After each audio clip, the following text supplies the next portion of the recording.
आदाब नाजरीन, खैर मकदम है आपका लाजवाल न्यूज चैनल में। मैं हूं नरेंद्र सिंह ठाकुर। आइए नजर आते हैं खास खबर पर। महबूबा मुफ्ती की क़यादत में अनंतनाग में एहतिजाजी रैली निकाली गई, जिसमें जमात इस्लाम पर हालिया लगी पाबंदी को हटाने का किया गया मुतालबा।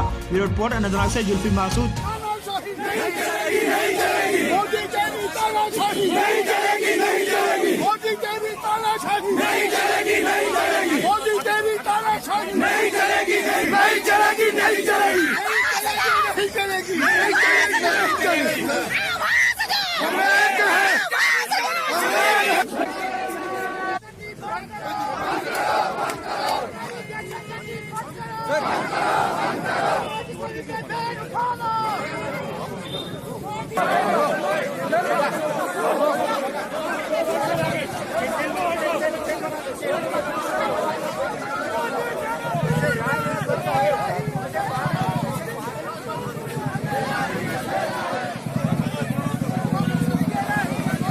लाजवाल उर्दू न्यूज़ यूट्यूब चैनल को सब्सक्राइब जरूर करें और बेल आइकन पर क्लिक करें। बेल आइकन पर क्लिक करने से आपको ताज़ा तरीन खबरों की फौरी जानकारी मिलेगी।